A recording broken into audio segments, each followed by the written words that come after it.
So I'm here this evening to try and recreate a look that I filmed earlier in the week. If you are interested in seeing that hot mess, I did post a couple of TikToks with it, but I was not really enthused with the way that it turned out. So I went out today in my running around and grabbed some more appropriate items to execute this look effectively. So I'm gonna cue up some music like I always do, get into like the Halloween vibe. Maybe I will sing some solos for you this evening. And yeah, let's just have some fun. Let's see what we can come up with. Let's see if we can recreate this look a little bit more effectively. And yeah, I will see you guys when I'm done. Hey guys, so first I'm going in with my oil-free eye makeup remover and a cotton round to just take off the makeup that I had on for the day. And then I'm going in with an eyebrow pencil to start sketching out the divide in my face.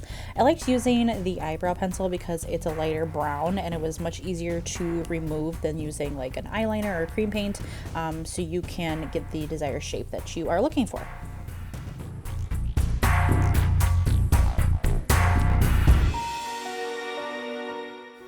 So then I'm going to start working on the left side of my face. I suppose that would be your right. Just like a normal glam look for me. So I'm going with my concealer and my foundation, and then I go in with my under eye corrector also.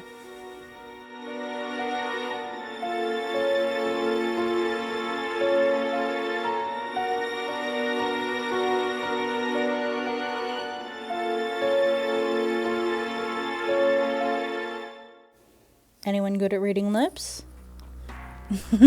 I think this is Kidnap Mr. Sandy Claus.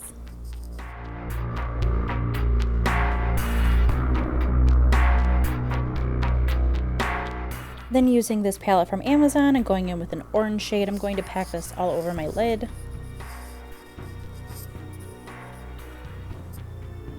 And finish singing Kidnap Mr. Sandy Claus. I thought it would be cool to tie in the orange and the like black brown from the pumpkin side of my face to the eye on the glam side of my face.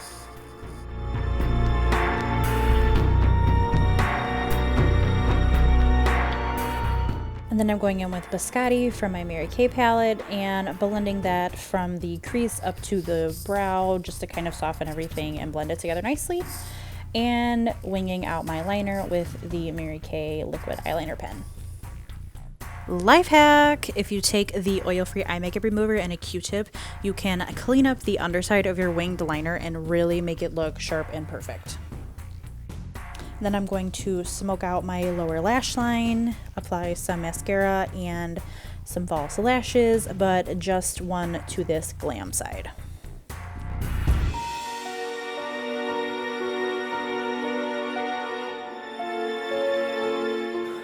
Alright, so as you can see, I've done the side of my face a little bit more glam, because this is going to be like the normal side of our face, and then this side is going to be the pumpkin.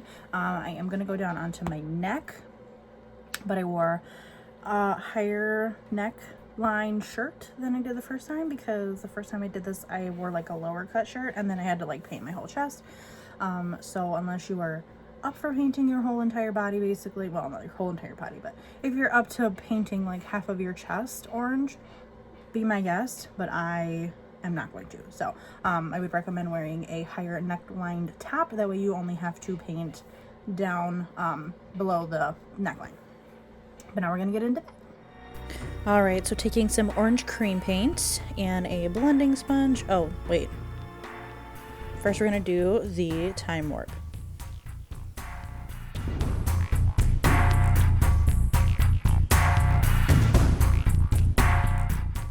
All right, keep it together. Anyways, orange cream paint, blending sponge. We're going to put this all over the face, down the neck, and a little bit onto the shoulders, just below that shirt line.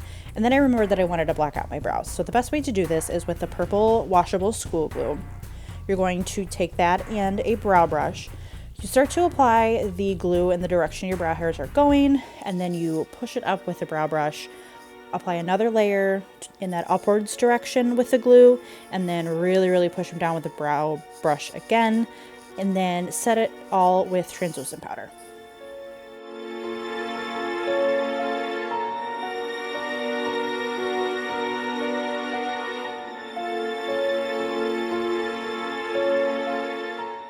Alright, back to the cream paint. I highly recommend using a sponge for large area applications when it comes to cream paint, because if you use a brush, sometimes you can end up with a streaky look. Next, I'm going in with a liquid liner and starting to sketch out the eye and the mouth and the teeth of my pumpkin.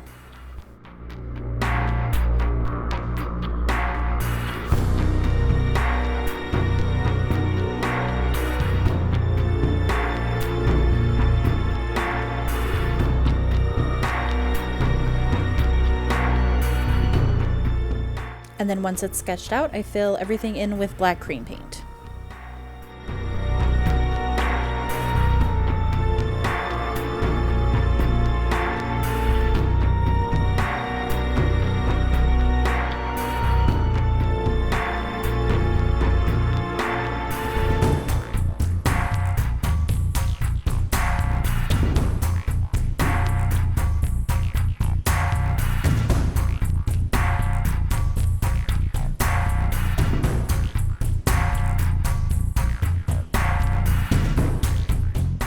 And I ended up putting a black liquid lipstick on my lips because I was thinking if I was at a party and eating and drinking, the cream paint would start to crack and flake off, whereas the liquid lipstick is better formulated to hold up to things like that.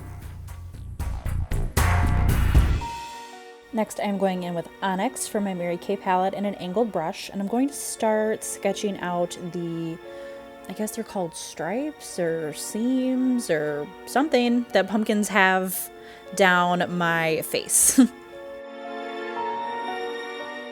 Next, I am taking Cinnabar and Onyx from my Mary Kay palette and a larger fluffy brush, and I'm starting to blend out those harsh seam lines in order to make it look like it's got some dimension and some shadow.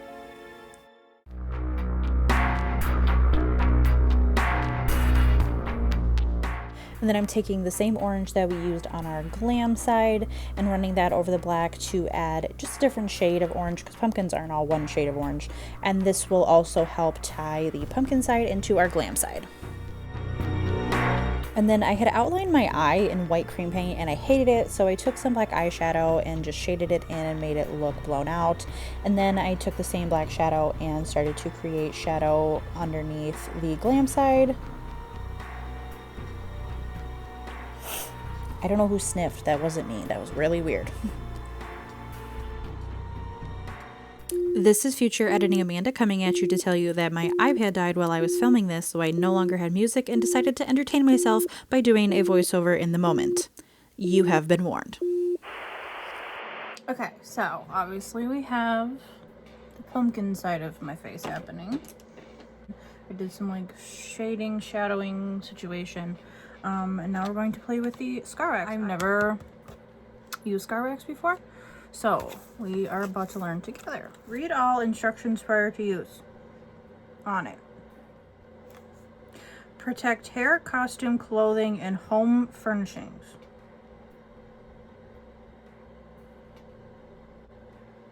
Okay.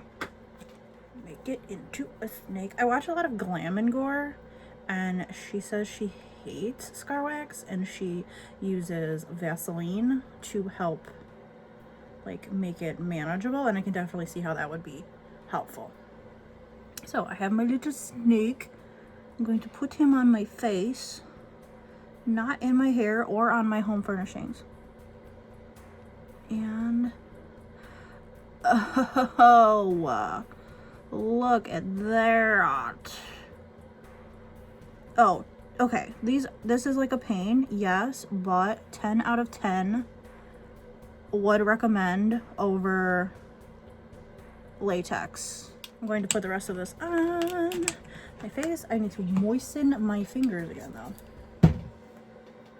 I don't know why the moistening, I don't know if the moistening is helping or hindering. I'm not really sure. If you were going to do this for a haunt look, like you had to do it multiple weekends in a row, you would definitely need to like get an industrial sized thing of Scar Wax from Amazon, because this little pot is not gonna cut it for the season. But this is much easier to apply and blend into your skin than, sorry, I'm like trying to talk and sculpt at the same time. It's like not my strong suit.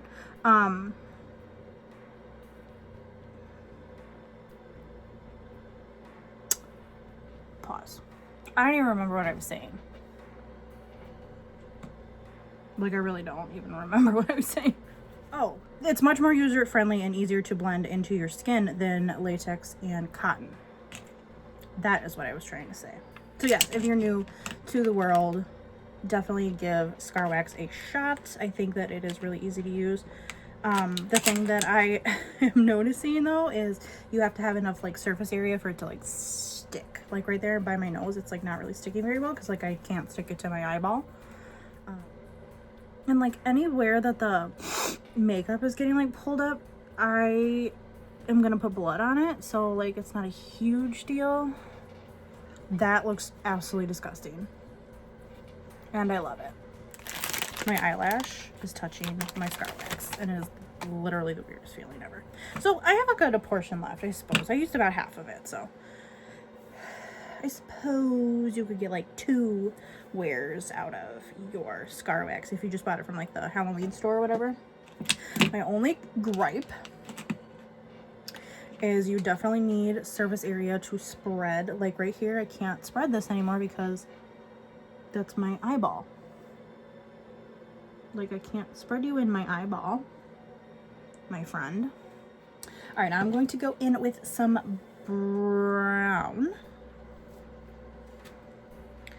and kind of just like go underneath to make it like a shadow.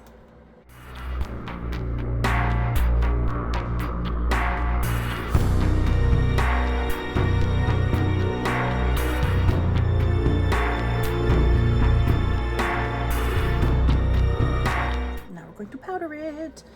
I am going to powder it with a mineral powder that is my shade to help like, you know, make it blend into my skin.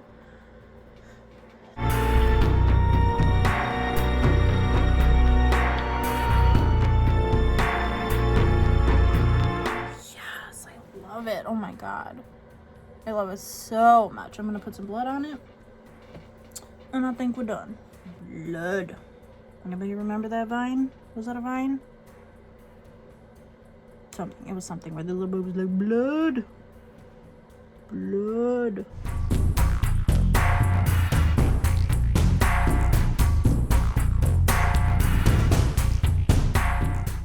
And then to help further take out the shine from the Scar Wax, I went over everything with blacks and browns just to help make it look irritated, like my skin was being peeled up.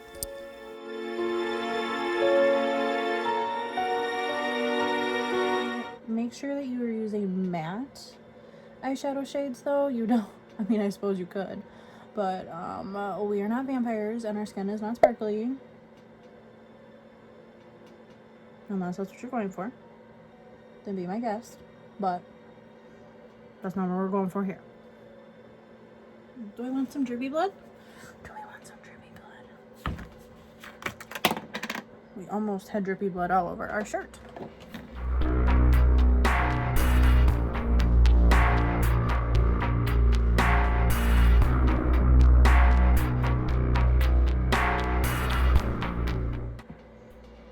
Be careful when you are mixing 2 blood types.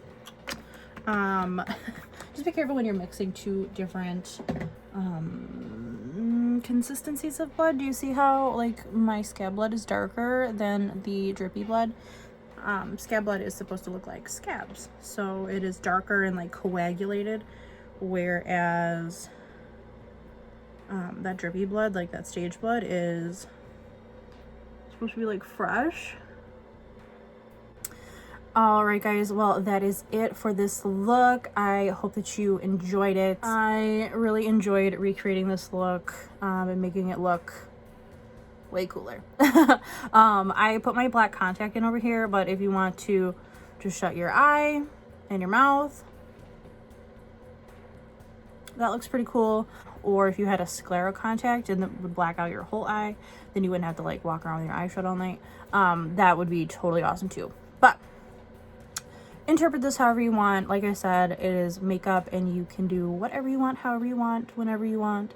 And that's the fun of it. So I hope you guys had a great night and I will see you in the next one. Bye.